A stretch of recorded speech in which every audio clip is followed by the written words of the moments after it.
Imagine a prison where the bars are invisible, the wounds are hidden, and the scars run deeper than skin. This is the reality for millions of people trapped in emotionally abusive relationships. In fact, studies show that 1 in 3 Americans have experienced emotional abuse in their lifetime. But the damage doesn't stop at the heart. It rewires the very core of who we are, our brains.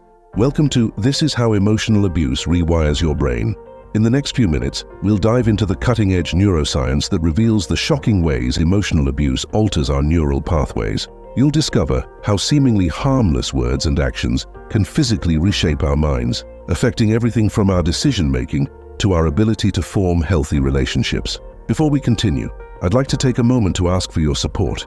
If you find this information valuable, please hit that like button and share this video with others who might benefit. Your engagement truly makes a difference in helping us reach more people with this crucial knowledge. And if you haven't already, consider subscribing to our channel for more eye-opening content on mental health and neuroscience. Every like, share, and subscribe helps us grow and continue producing high-quality, informative videos like this one. Thank you for being part of our community dedicated to understanding and healing. Now, let's dive into the fascinating world of the brain under emotional stress. Why is this information crucial? Because understanding the biological impact of emotional abuse not only validates the experiences of survivors, but also paves the way for more effective healing strategies. Whether you're a survivor, a loved one, or simply someone who wants to comprehend the true cost of emotional abuse, this video will forever change how you view the power of words and actions on the human mind. Let's begin our journey into the brain on the front lines of emotional warfare.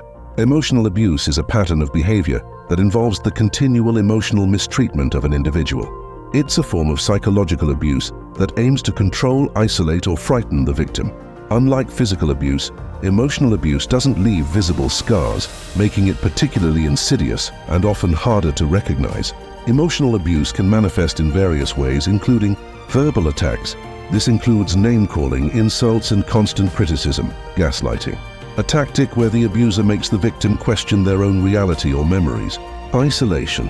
The abuser may try to cut the victim off from friends, family, or other support systems. Control.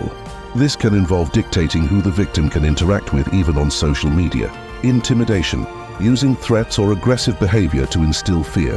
Hot and cold behavior. Alternating between loving behavior and abusive actions, creating confusion and insecurity. Emotional abuse is alarmingly common. Studies indicate that approximately 1 in 3 Americans have experienced emotional abuse in their lifetime. It's important to note that emotional abuse can affect people of all ages, genders, and backgrounds. However, certain groups may be more vulnerable. Children. Emotional abuse is a significant form of child maltreatment, often coexisting with other forms of abuse. Intimate partners.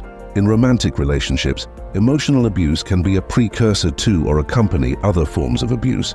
Elderly and vulnerable adults. Research suggests that in about 2/3 of cases involving vulnerable adults, the abuser is a family member, often an adult child or spouse. Understanding the prevalence and forms of emotional abuse is crucial for recognizing it in our own lives or the lives of those around us. By raising awareness, we can take steps towards prevention and healing. Now that we understand what emotional abuse is, let's dive into how it affects our brain. The impact is far more than just emotional, it's biological. When someone experiences emotional abuse, several key regions of the brain are affected. The amygdala, our brain's fear center, becomes hyperactive. The hippocampus, crucial for memory and emotion regulation, can actually shrink. And the prefrontal cortex, responsible for decision-making and impulse control, shows reduced activity. But the changes go even deeper. Emotional abuse triggers a flood of stress hormones in our body. Cortisol, often called the stress hormone, surges. While cortisol is vital for our fight or flight response in short bursts, chronic elevation can be damaging. It can lead to anxiety, depression, and even physical health problems. Adrenaline, another stress hormone, also spikes. This can leave abuse victims feeling constantly on edge, struggling with sleep and battling chronic fatigue. These hormonal changes activate our body's fight-flight-freeze response. In the face of emotional abuse, some people might fight back, others might try to escape the situation, and some might freeze, unable to react. This response, while protective in the short term, can become maladaptive when triggered repeatedly over time. The brain's response to emotional abuse isn't just a temporary state, it can lead to long-term rewiring of our neural pathways. This is why the effects of emotional abuse can persist long after the abuse has ended. To understand how emotional abuse rewires the brain, we need to talk about a fascinating concept called neuroplasticity. Neuroplasticity is the brain's remarkable ability to change and adapt throughout our lives. It's like our brain is a living, breathing sculpture, constantly being reshaped by our experiences. This adaptability is usually a good thing. It's how we learn new skills and form memories. But in the case of emotional abuse, this plasticity can work against us. When we experience repeated abuse, our brain forms and strengthens neural pathways associated with fear, anxiety, and hypervigilance. It's as if our brain is saying, "This is important. We need to remember this to stay safe." The more often these pathways are activated, the stronger and more automatic they become. This is why abuse survivors might find themselves reacting with intense fear or anxiety to situations that remind them of their past trauma, even when they're objectively safe. Now let's talk about a phenomenon called trauma bonding. This is a psychological response where the person being abused forms a strong emotional attachment to their abuser. It might sound counterintuitive, but it's a very real and complex issue. Trauma bonding occurs due to the cycle of abuse, where periods of mistreatment are interspersed with moments of kindness or affection. This inconsistent behavior creates a powerful emotional bond, reinforced by the brain's reward system. The moments of respite or affection become intensely rewarding, strengthening the attachment despite the overall negative relationship. Understanding neuroplasticity and trauma bonding helps explain why breaking free from emotional abuse can be so challenging. But remember, just as the brain can be shaped by negative experiences, it can also be reshaped by positive ones. This gives us hope for healing and recovery. Now that we understand the basics of how emotional abuse affects the brain, let's zoom in on specific regions and see exactly what changes occur. First, let's look at the amygdala, our brain's alarm system. In victims of emotional abuse, the amygdala becomes hyperactive.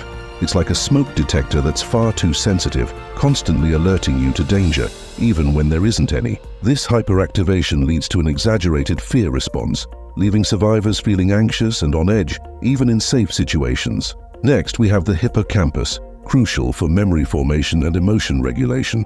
Chronic stress from emotional abuse can actually cause the hippocampus to shrink.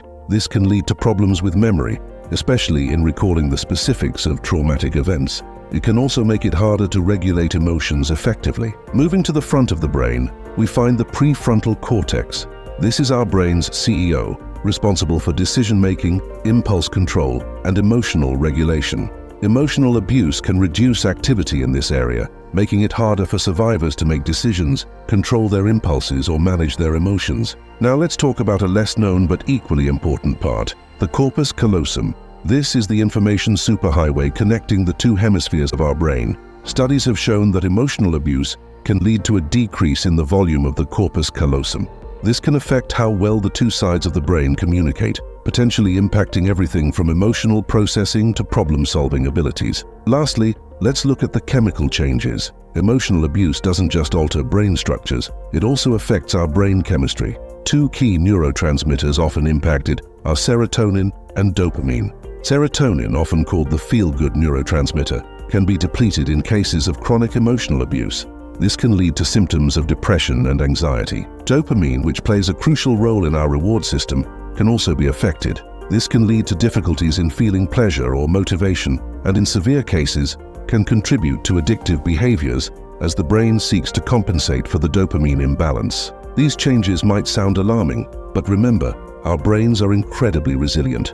With the right support and interventions, many of these changes can be reversed or compensated for. Understanding these specific alterations is the first step towards targeted healing strategies. The effects of emotional abuse don't just disappear when the abuse stops. They can have far-reaching consequences that impact various aspects of a person's life. Mental health issues. Survivors of emotional abuse are at a higher risk of developing mental health disorders. Depression and anxiety are common, with symptoms like persistent sadness, excessive worry, and difficulty concentrating. Post-traumatic stress disorder, PTSD, is also frequently seen, characterized by intrusive thoughts, flashbacks, and nightmares related to the abuse. Cognitive impairments. The brain changes we discussed earlier can lead to cognitive difficulties. Survivors might struggle with memory problems, especially in recalling specific details of traumatic events. Decision-making and problem-solving abilities may also be affected due to changes in the prefrontal cortex. Relationship difficulties. Emotional abuse can significantly impact a person's ability to form and maintain healthy relationships. Survivors might struggle with trust issues, fear of intimacy, or find themselves repeating patterns from their abusive relationships. Physical health problems. It's important to note that the impact of emotional abuse isn't just psychological. The chronic stress can manifest in physical symptoms too.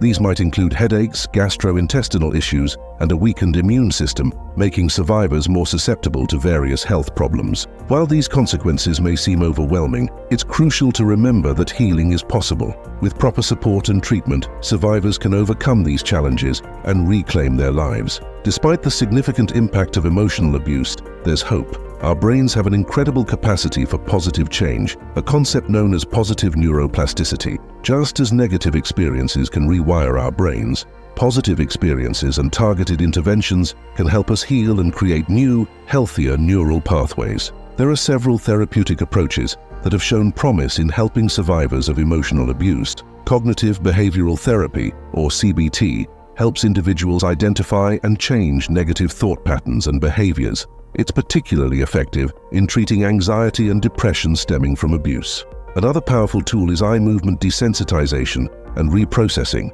or EMDR. This therapy helps the brain reprocess traumatic memories, reducing their emotional impact over time. Beyond professional help, self-care plays a crucial role in healing. Regular exercise, mindfulness practices like meditation, and maintaining a healthy diet can all contribute to brain health and emotional well-being. Equally important is building a strong support system.